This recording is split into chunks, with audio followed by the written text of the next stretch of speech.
তো জয় হিন্দ বন্ধুরা, তোমাদের জন্য একটা খুশির খবর আশা করি অনেকেই পেয়ে গেছো। তো কথা হচ্ছে, রাজ্যে তোমাদের গ্রুপ সি এবং গ্রুপ ডি নিয়োগ হতে চলেছে।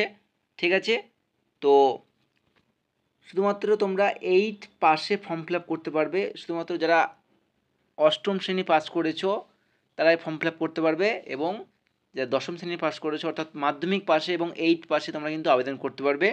সম্পূর্ণ রিক্রুটমেন্ট প্রসেস কী হবে, টোটাল ভ্যাকান্সি কত রয়েছে, মেল ফিমেল সবাই আবেদন করতে পারবে, এবং স্যালারি কত কী আছে, এজ লিমিট কী রয়েছে, কবে পরীক্ষা হবে, সিলেবাস কী রয়েছে, ফাইনাল রেজাল্ট কবে প্রকাশিত হবে, রিক্রুটমেন্ট প্রসেস কী কী রয়েছে, ঠিক আছে, এই টু যে ডিটেলস তোমাদের এই ভিডিওতে দিয়ে দেবো। তো ভিডিওটি খুব ইম্পর্টেন্ট হতে চলেছে যারা ওয়েট করছিলে এতদিন ধরে রাজ্যে গ্রুপ সি এবং গ্রুপ ডি কবে নিয়োগ হবে। ঠিক আছে, তো সমস্ত কিছু আলোচনা করে দেবো ভিডিওটির মাধ্যমে। তো ভিডিওটি প্রথম থেকে শেষ অবধি দেখতে থাকো, এবং চ্যানেলে নতুন হয়ে থাকলে অবশ্যই লাইক কমেন্ট শেয়ার করে দিয়ে সাবস্ক্রাইব করে দিও। তো চলো ভিডিওটি শুরু করা যাক। তো দেখতে পাচ্ছ, WBSSC new recruitment 2025 group C and D, অর্থাৎ West Bengal staff selection commission. ঠিক আছে, যেটা গ্রুপ সি এবং ডি যেটা স্কুলে নিয়োগ হয়, গ্রুপ সি এবং ডি এটা ক্লার্ক এবং এটা ডি গ্রুপ। ঠিক আছে, তো তোমাদের টোটাল ভ্যাকান্সি রয়েছে এটা কত, 8,447টা টোটাল ভ্যাকান্সি রয়েছে। ঠিক আছে, এর মধ্যে দেখো তোমাদের গ্রুপ সি ভ্যাকান্সি রয়েছে প্রায় 3,2989টা, এবং গ্রুপ ডি রয়েছে প্রায় 5,500 অর্থাৎ 5,488টা। ঠিক আছে, এবার দেখো কোয়ালিফিকেশন, 8 পাসে তোমরা কিন্তু ফর্ম ফিল আপ করতে পারবে, এবং 10 পাস হলেও, মানে দুটো ফর্ম কিন্তু বেরোচ্ছে, একটা গ্রুপ সি এবং একটা গ্রুপ ডি। ঠিক আছে, তোমরা চাইলে কিন্তু দুটোই আবেদন করতে পারবে এবং দুটোরই এক্সাম দিতে পারবে, তারপরে যেটাই তোমার সিলেকশন হবে সেটা তুমি জয়েন করতে পারবে। ওকে, তো স্যালারি যদি বলা থাকে, মানে স্যালারি যদি বলো যে কত স্যালারি, তো 20,000 থেকে 40,000 টাকা তোমরা কিন্তু মাসিক বেতন পাবে। বোঝা গেল? আচ্ছা, আর এবার দেখো বয়সসীমা কী রয়েছে। বয়সসীমা নিয়ে কোনো টেনশন নেই, 18 থেকে 40 বছরের মধ্যে হয়ে থাকলে আবেদন করতে পারবে। ঠিক আছে, তার মধ্যে SC ST হয়ে থাকলে 5 বছরের ছাড় পেয়ে যাবে, এবং OBC হয়ে থাকলে 3 বছর ছাড় পেয়ে যাবে, এবং PWD ক্যাটাগরির মধ্যে হয়ে থাকলে 8 বছরের ছাড় তোমরা কিন্তু এখানে পেয়ে যাবে। ঠিক আছে, এবার দেখো নোটিফিকেশন ডেট আজকে 29শে মে। ঠিক আছে, অর্থাৎ আগামীকাল। নোটিফিকেশান ডেট দেখতে পাচ্ছ 30শে মে। ঠিক আছে, রাজ্যের মুখ্যমন্ত্রী কিন্তু সমস্ত কিছু কিন্তু এই বিষয় নিয়ে আলোচনা করেছেন। তিনি বলেছে যে আগামীকাল অর্থাৎ 30শে মে কিন্তু নোটিফিকেশান অফিসিয়ালভাবে কিন্তু প্রকাশিত করা হবে। ঠিক আছে, এবং তোমরা কবে থেকে ফর্ম ফিল আপ করতে পারবে সেটা দেখে নাও। তোমরা অনলাইন অ্যাপ্লিকেশন অর্থাৎ ফর্ম ফিল আপ শুরু হবে তোমাদের 16ই জুন থেকে। ঠিক আছে, তো মাত্র আর 15 দিন পরে তোমাদের কিন্তু ফর্ম ফিল আপ শুরু হচ্ছে, এবং ফর্ম ফিল আপ চলবে তোমাদের 15ই জুলাই অবধি। ঠিক আছে, আর তোমরা কিন্তু এখানে মেল ফিমেল উভয়ই আবেদন করতে পারবে। বোঝা গেল? আচ্ছা, এবার দেখো শুধুমাত্র ফর্ম ফিল আপের ডেট নয়, কবে ফাইনাল রেজাল্ট দেবে অর্থাৎ কত মাসের মধ্যে রিক্রুটমেন্ট প্রসেস কমপ্লিট হবে সেটা কিন্তু জানানো হয়েছে আগে থেকে। ঠিক আছে, তো দেখো ফাইনাল রেজাল্ট প্রকাশিত হবে তোমাদের 15ই নভেম্বর, অর্থাৎ তোমাদের জুন মাসে ফর্ম বেরোচ্ছে, June July August September October November, অর্থাৎ তোমাদের কিন্তু 6 মাসের মধ্যে পুরো রিক্রুটমেন্ট কিন্তু কমপ্লিট করানো হবে, এবং ডিসেম্বরে তোমাদের কিন্তু জয়েন করানো হবে। বোঝা গেল?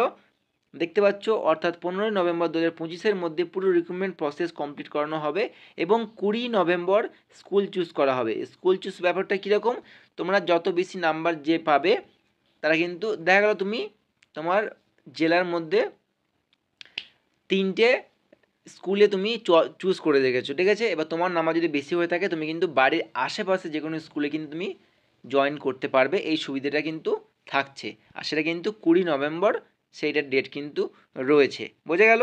নেক্সট দেখো রিক্রুটমেন্ট প্রসেস। তো রিক্রুটমেন্ট প্রসেস মানে রিক্রুটমেন্ট প্রসেসটা কীরকম কমপ্লিট হবে সেটা দেখে নাও। তো প্রথমে হচ্ছে গ্রুপ সি এর ক্ষেত্রে তোমাদের কিন্তু রিটেন এক্সাম হবে 60 নাম্বারের, অ্যাকাডেমিক কোয়ালিফিকেশান হচ্ছে 10 নাম্বার, এবং টাইপিং টেস্ট 25 নাম্বার থাকছে। যেহেতু তোমরা গ্রুপ সি ক্লার্কে আবেদন করছো সেহেতু তোমাদের কিন্তু টাইপিং টেস্ট দিতে হবে। তুমি যদি টাইপিং টেস্ট না দিতে পারো বা তোমার যদি না হয় কোনো সমস্যা নেই, তুমি কিন্তু গ্রুপ ডিতে ফর্ম ফিল আপ করতে পারবে। ঠিক আছে, আর তোমার কিন্তু গ্রুপ সি টোটাল ইন্টারভিউ ধরে টোটাল 100 মার্কসের কিন্তু পরীক্ষা তোমাদের হবে, মানে 100 নাম্বারে তোমাদের কিন্তু মেরিট হবে। ঠিক আছে, হ্যাঁ এটা কিন্তু গ্রুপ সি হয়ে গেল, আর এটা কিন্তু টাইপিং মিস্টেক হয়ে গেছে, এটা গ্রুপ ডি হবে। তো গ্রুপ ডিতে তোমরা দেখো রিটেন এক্সাম হবে 45 নাম্বারের, ইন্টারভিউ হবে 5 নাম্বার, অর্থাৎ তোমাদের 50 নাম্বারের মধ্যে কিন্তু ফাইনাল মেরিটটা করা হবে, ঠিক আছে। এবার দেখো সবথেকে একটা ভালো জিনিস যেটা রয়েছে সেটা হচ্ছে নো নেগেটিভ মার্ক, অর্থাৎ কোনো নেগেটিভ মার্ক কিন্তু নেই, ঠিক আছে। যে তোমার 4টে ভুল হলে 1 নম্বর কাটবে বা 2টো ভুল হলে 1 নম্বর কাটবে, এমন কোনো ব্যাপার কিন্তু নেই। তোমার যা ভুল হবে হবে, কি তোমার যেটা স্কোর সেটা থেকে যাবে, সেখান থেকে কোনো রকমভাবে কিন্তু নাম্বার মাইনাস হবে না। বোঝা গেল? পরীক্ষার সময় থাকছে তোমাদের কিন্তু 60 মিনিট, অর্থাৎ 1 ঘন্টা তোমরা কিন্তু সময় পাবে, সেটা গ্রুপ সি এর জন্য হোক কিংবা গ্রুপ ডি এর জন্য হোক, ঠিক আছে। এবার দেখো সিলেবাস দেখে নাও। যারা গ্রুপ সি এর জন্য মনে করছো গ্রুপ সিতে একটা চাকরি নেওয়ার চেষ্টা করছো, তারা দেখো কি করবে, মানে তাদের সিলেবাসটা কী রয়েছে দেখো। গ্রুপ সি এর ক্ষেত্রে জিকে অর্থাৎ জেনারেল নলেজ তোমরা 15 নম্বরে পেয়ে যাবে, সিএ অর্থাৎ কারেন্ট অ্যাফেয়ার্স থেকে 15 নম্বর কোশ্চেন আসবে, ইংলিশ থেকে 15 নম্বর আসবে এবং ম্যাথ অর্থাৎ ম্যাথামেটিক্স অঙ্ক থেকে তোমাদের 15 নম্বর আসবে।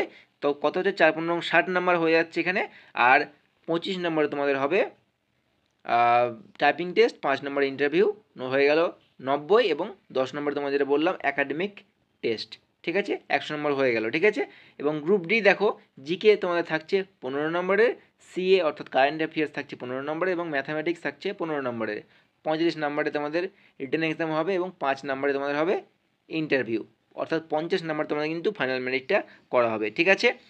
তো তোমরা অনেকেই এই ভ্যাকান্সিটার জন্য অপেক্ষা করছিলে যে রাজ্যে কবে গ্রুপ সি এবং গ্রুপ ডি নিয়োগ হবে। তো ফাইনালি তোমাদের কিন্তু সেই সুযোগটা তোমরা পেয়ে গেছো। তো তোমরা একটা কথাই বলবো, তোমরা ভালো করে মন দিয়ে পড়াশোনা শুরু করে দাও, কারণ তোমরা সময় পাবে না, মাত্র 6 মাসের মধ্যে কিন্তু পুরো রিক্রুটমেন্ট প্রসেস কমপ্লিট করানো হবে, ঠিক আছে। এছাড়াও আগামীকাল অর্থাৎ 30শে মে ফুল নোটিফিকেশন প্রকাশিত হয়ে যাবে, তো আরও ব্যাপারটা ক্লিয়ার হয়ে যাবে, ঠিক আছে। তো এই হচ্ছে তোমাদের খুশির খবর এবং একটা গুরুত্বপূর্ণ ইনফরমেশন ভিডিও তোমাদের জন্য করে দিলাম।